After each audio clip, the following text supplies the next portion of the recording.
Hello students, good morning.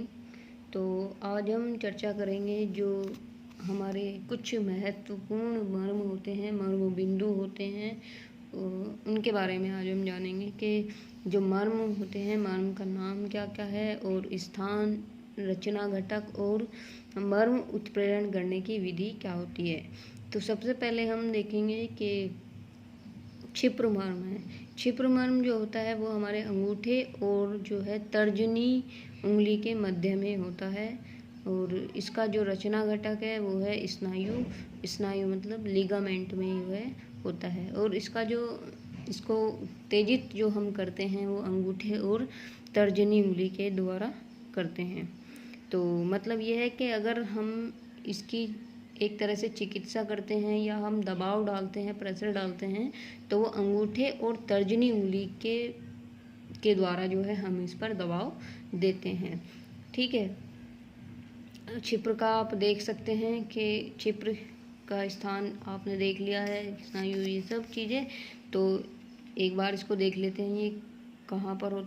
क्षिप्र मर्म आप देख सकते हैं, ये आपका यह क्षिप्र मर्म होता है अंगूठे और तर्जनी उंगली के मध्य में। ठीक है। तो इस तरह से हमें अंगूठे और तर्जनी के द्वारा जो है दबाव इस पर दिया जाता है।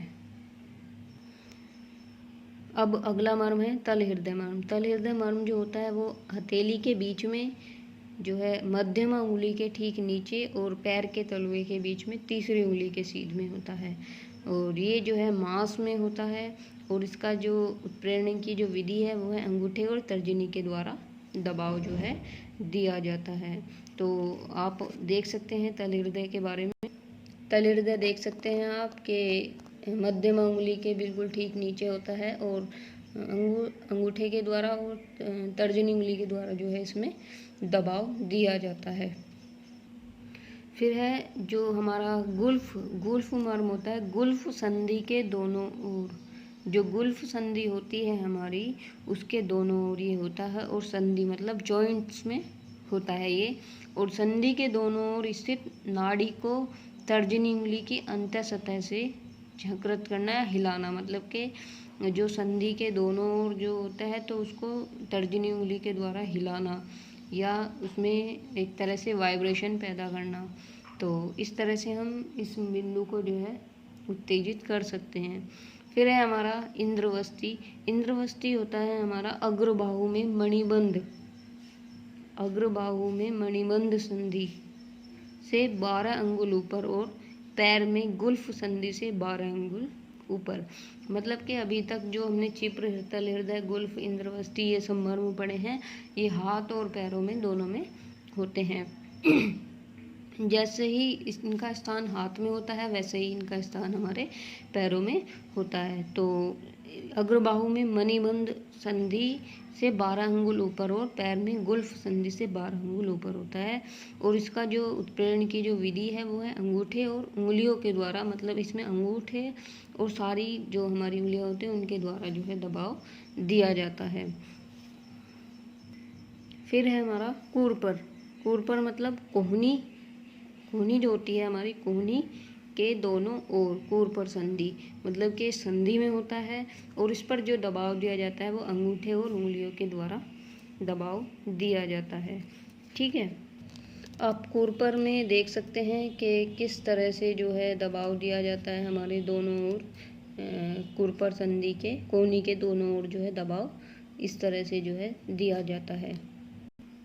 फिर है जानु। जानु मतलब घुटना, घुटना, घुटने के दोनों ओर, जो घुटना होता है हमारा, घुटने के दोनों ओर यह मर्म होता है और यह जॉइंट में होता है। जहाँ पर हमारे घुटने के जॉइंट होते हैं, जॉइंट में ये दोनों ओर पाया जाता है और इसमें भी जो है दबाव जो है उंगली और हथेलियों के द्वारा दिया जाता है। इस पर हम अंगूठे का प्रयोग नहीं करते हैं, इस पे जो है हमारे उंगली और जो है हथेली के द्वारा जो है दबाव दिया जाता है।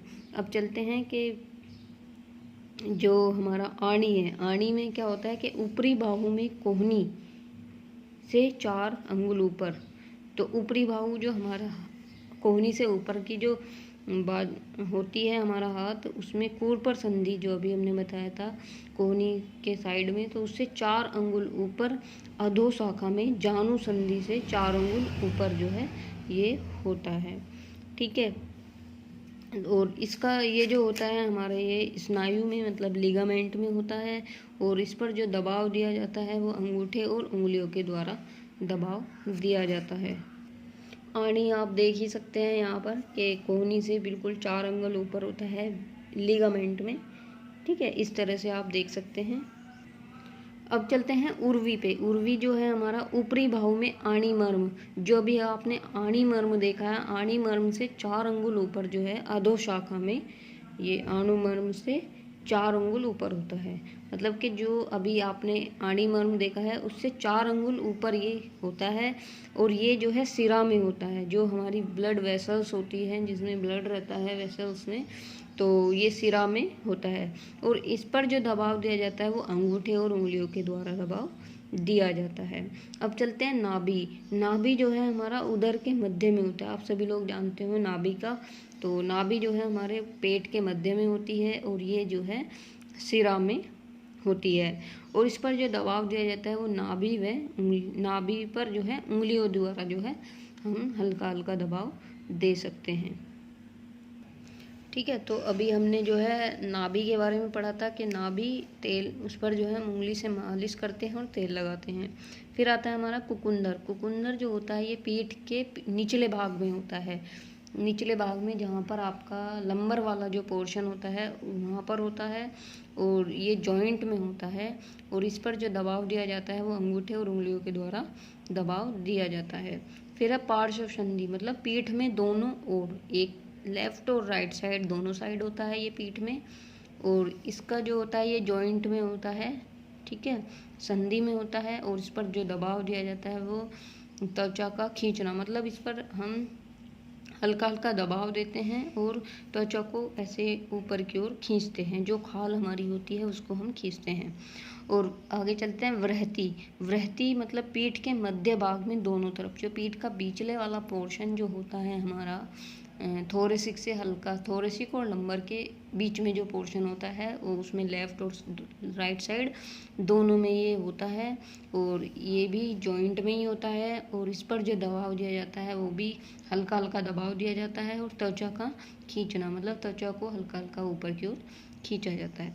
अंशफलक जो होता है वो हमारा पीठ के ऊपरी भाग में जो है दोनों तरफ होता है। पीठ हुई हमारी, जो आपका थोरेसिक वाला पार्ट होता है उस पर दोनों तरफ ये अंशफलक होता है, और ये बोन्स में होता है, अस्थि में होता है। ठीक है, और इस पर जो दबाव दिया जाता है वो अंगूठे और उंगलियों के द्वारा दबाव दिया जाता है। फिर है अंश। अंश मतलब स्कंद, कंधा, कंधे में ये जो है मर्म हमारा होता है, और ये लिगामेंट में होता है इसका रचना घटक जो है, और इस पर दबाव जो दिया जाता है वो अंगूठे और उंगलियों के द्वारा दबाव देकर जो है उत्तेजित किया जाता है। फिर है हमारा कृकाटिका। कृकाटिका सिर और गर्दन का जो जोड़ होता है, सिर और गर्दन का जोड़ हमारा जो है कृकाटिका मर्म कहलाता है, और ये जॉइंट में होता है, और इस पर जो है उंगलियों द्वारा हल्का दबाव दिया जाता है और मालिश की जाती है। फिर है विधुर। विधुर जो है हमारे कान के पीछे होता है, और ये जो है स्नायु में होता है, लिगामेंट में, और इस पर जो है अंगूठे से दबाव दिया जाता है। फिर है हमारा फणा, जो है अभी आपने देखा। ठीक है, विदुर। फिर फणा। फणा में क्या होता है कि नाक के दोनों तरफ जो है नथुनों के पास ये होता है, और ये जो है सिरा में होता है, और इस पर जो दबाव दिया जाता है वो छोटी उंगली के सिरों द्वारा जो है दबाव दिया जाता है। फिर है अपांग।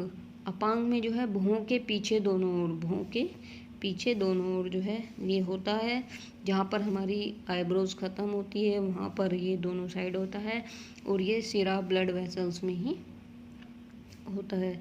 इस पर जो है तर्जनी उंगली के द्वारा जो है दबाव दिया जाता है। और फिर है आवर्त। आवर्त में होता है कान के ऊपर जो होता है, ये कान बिल्कुल हमारे इसके ऊपर जो है ये मर्म होता है, और ये स्नायु में होता है, और इस पर जो है अंगूठे और उंगलियों के द्वारा दबाव दिया जाता है। फिर है शंख। शंख मतलब कनपटी, जहाँ पर कनपटी आपकी होती है, ठीक है, वहाँ पर होती है और ये पौंस में अस्थि में होता है मर्म, और इस पर जो है उंगलियों द्वारा दबाव दिया, ठीक है, इसमें जो है उंगलियों द्वारा दबाव दिया जाता है। फिर है स्थपनी। स्थपनी जो है भ्रूमध्य में होती है, मतलब जहाँ पर आज्ञा चक्र होता है वहाँ पर स्थपनी होता है और ये ब्लड वेसल्स में होता है, और इस पर जो दबाव दिया जाता है वह अंगूठे और मध्य उंगली के द्वारा दबाव और शिरोधारा द्वारा तेल, क्वाथ और शीतजल धारा से अवशेषण जो है किया जाता है।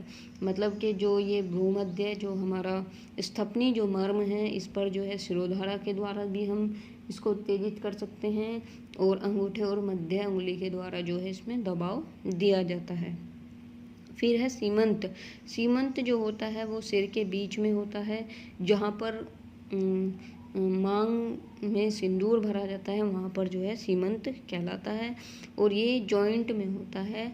और उंगलियों के द्वारा जो है स्त्रियों में कुमकुम और सिंदूर लगाना, मतलब उंगलियों के द्वारा जो है दबाव दिया जाता है और स्त्रियों के द्वारा जो कुमकुम और सिंदूर लगाते हैं वहाँ पर जो है सीमंत मर्म होता है।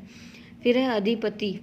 अधिपति जो है सिर के पिछले भाग में होता है और ये जो है संधि में होता है और अंगूठे और उंगलियों के द्वारा जो है दबाव और शिरोधारा द्वारा तेल, क्वाथ और शीतजल धारा से अवशेषण किया जाता है, ठीक है। आप देख सकते हैं इसमें अधिपति, जहाँ पर जो है ब्राह्मण शिखा रखते हैं वहाँ पर अधिपति होता है। अपांग देख सकते हैं इसमें, और भी हमारे जो हैं बहुत सारे मर्म बिंदु ऐसे हैं जिनके बारे में हम विवेचन कर सकते हैं, लेकिन ये हमारे कुछ महत्वपूर्ण मर्म होते हैं जिनके बारे में आज हमने व्याख्या की है।